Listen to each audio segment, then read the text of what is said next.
সামনে কেউ না, দূর থেকে খাও, দূর থেকে সত্যি যাবো।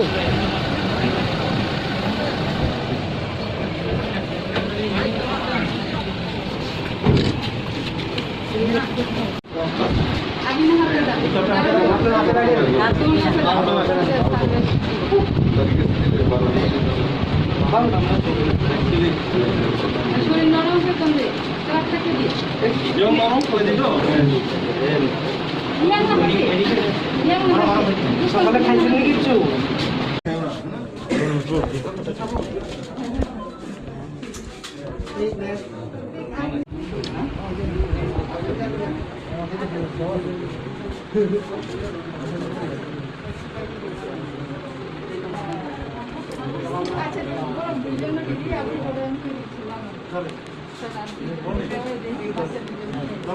হ্যাঁ নাম বলে দিত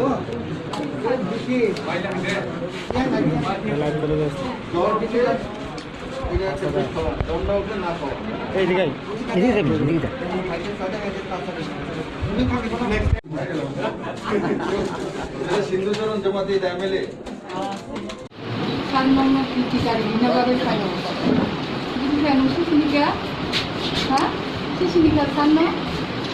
তিনি হাসতে নিমন সকালে কিছু খাইছেন নেই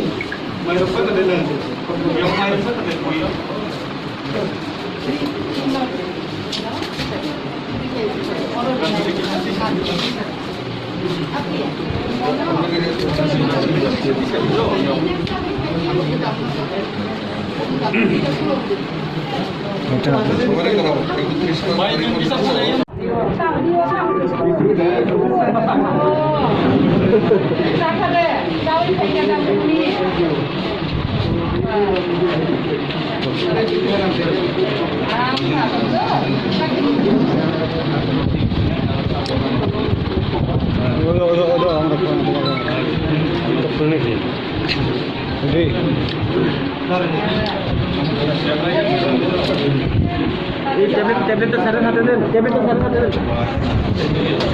জ্বর উঠলে রুটিটাও দেন না, করলে আবার পরে ওইটা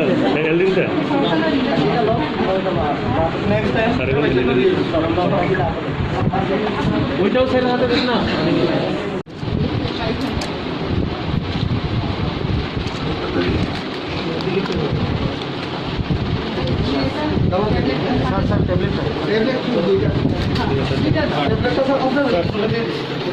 সামনে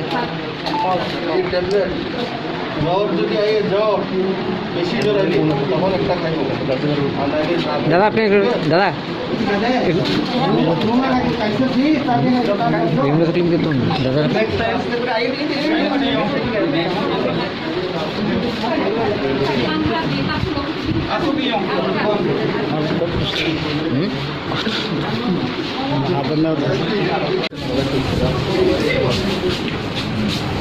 আপনার যেতে বাড়ির সবাই ভ্যাকসিন দিচ্ছেন 2 মাস আসতে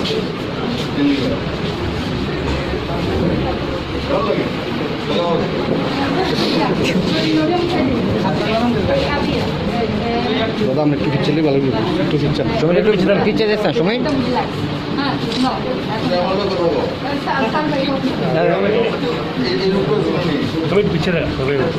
মোবাইল আছে আমি মোবাইল ঘুমটান দিলে চুপ করস না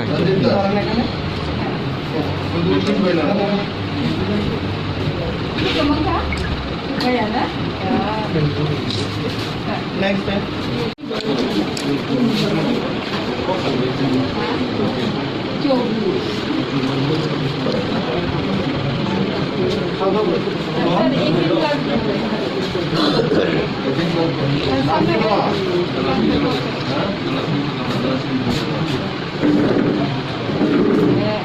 second dose guna har kai din to ta kog de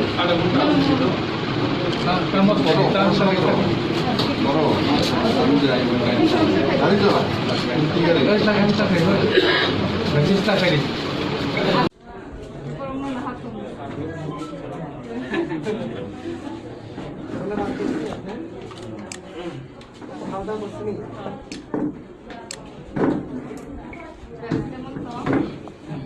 বাড়ির সবাই হয়েছে ইঞ্জেকশন সবাই সেকেন্ড ডোজ ওনার খাইতো প্যারাসিটামল যদি জ্বর উঠে তাহলে খাওয়া জ্বর না উঠলে না খাওয়া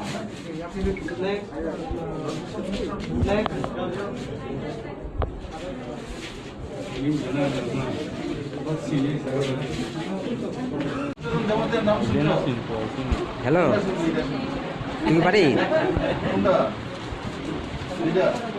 তাড়াতাড়ি যা মনিদীপ ম্যাডাম ক্লাস করতেছে কেউ নাই টিভিতে দেখছে না সামনেতে দেখছে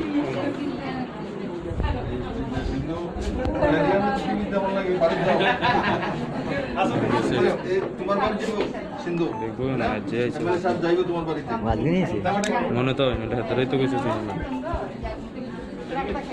তোমায় ছিল না তো জানো মতো না না না আরে সাথ দিয়ে দেবো আইসি দিয়ে দেবো চিন্তা করেন না। 11 কোন স্কুলে এই গার্লসে হস্টেলে থাকেনি না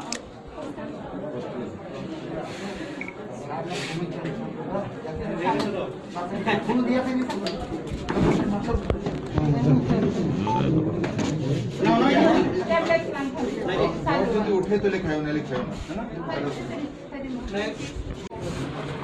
নাম কি অজিত মোহন জামাতিয়া কি করেন কি করেন কি কা গম্ভীর কা আচ্ছা ইঞ্জেকশন তো হয়ে গেছে গা আগে লেখা করতে ইদালানি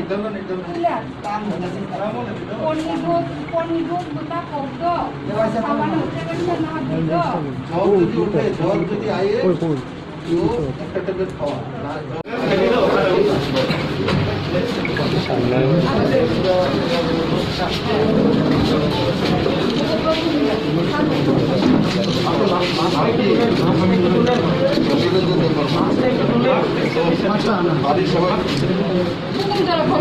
বাড়ির সবাই রয়েছে ইঞ্জেকশন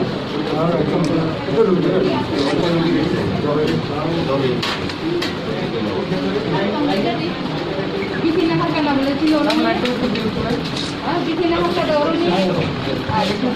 কামড়ে সারি ইয়ার মুখি খাই একদম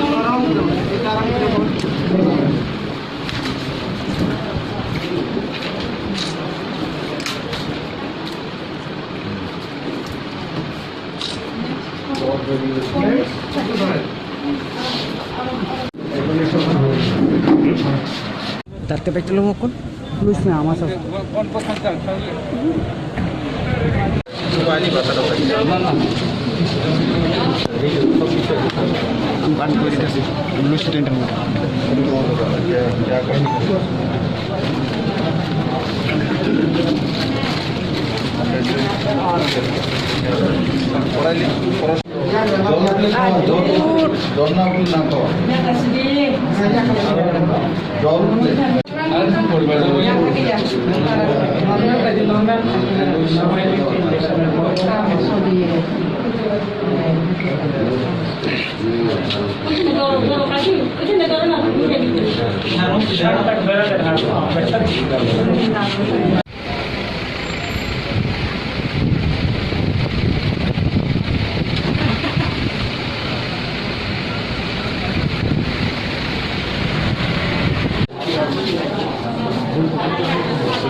একদম একদম সামনে হাতে Nahatunggi. Saya.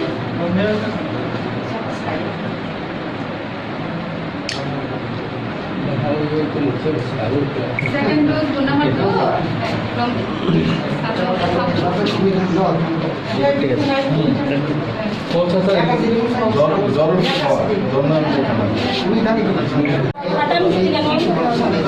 দাদা ফোনটা নামে ফোনটা পিকচার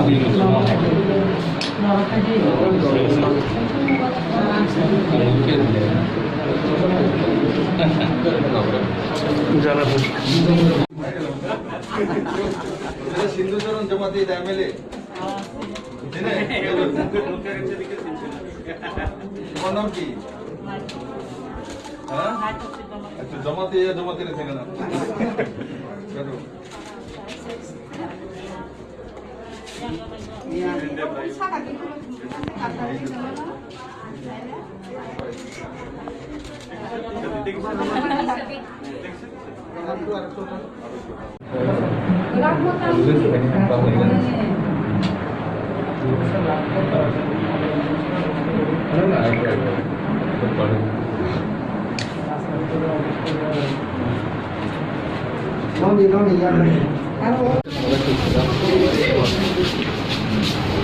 আপনার যদি বাড়ির সবাই ভ্যাকসিন করতে নিই তুমি বাদ আসতে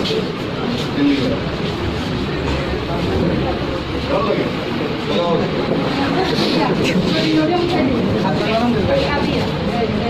দাদা আমরা একটু পিছিয়ে ভালো একটু পিছিয়ে সময় একটু পিছিয়ে দেখছেন সময়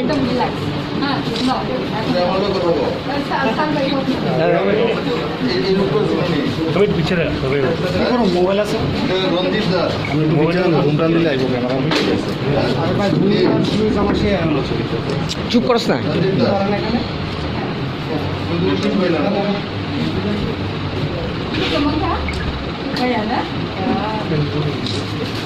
নেক্সট টাইম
যাই না সামনে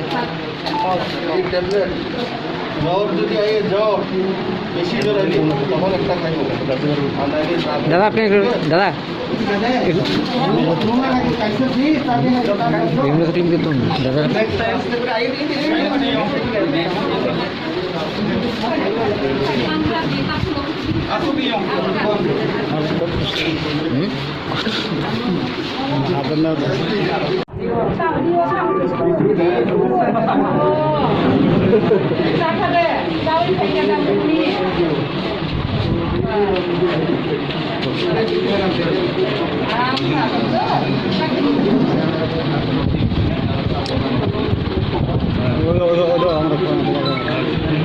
শুনেছি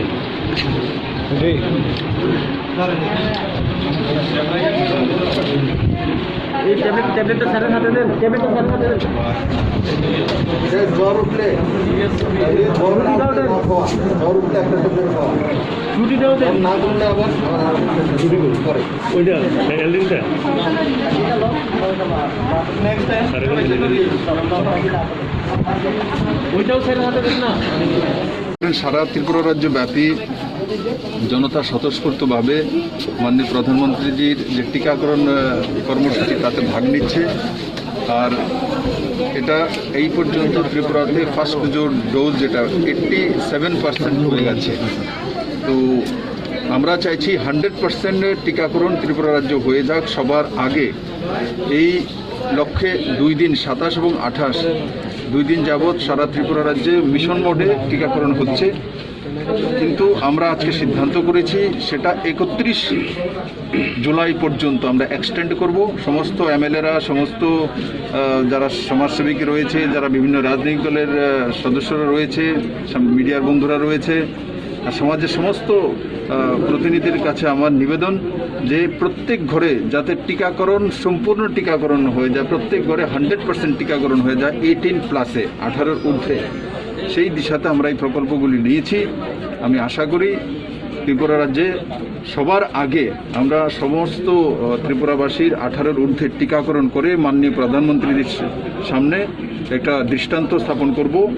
আমরা কোভিডকে মোকাবেলা করছি। পজিটিভিটি রেট একসময় ত্রিপুরাতে 5-এর কাছাকাছি ছিল, সেটা এখন নেমে এসছে, 3-3.5-এর কাছাকাছি চলে এসছে, সেটা একটা ভালো দিক।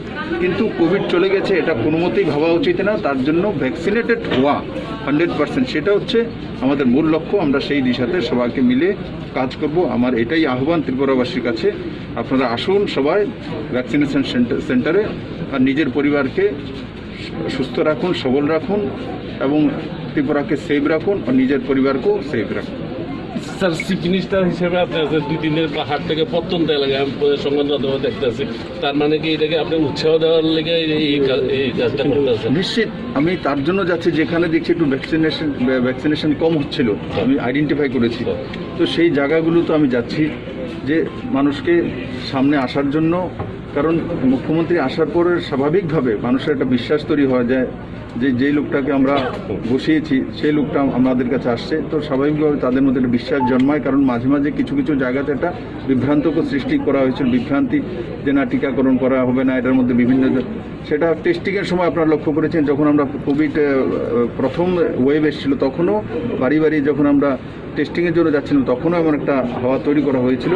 কিন্তু পরবর্তী সময় মানুষ বুঝে গেছে এবং সবাই টেস্টিং এগিয়ে এসছে এবং এই টিকাকরণও সমস্ত মানুষ এগিয়ে আসবে। কারণ 45+ তো আমরা 100% হয়েই গেছে, এখানে 18+টা 100%, তখনও এমন একটা হাওয়া তৈরি করা হয়েছিল।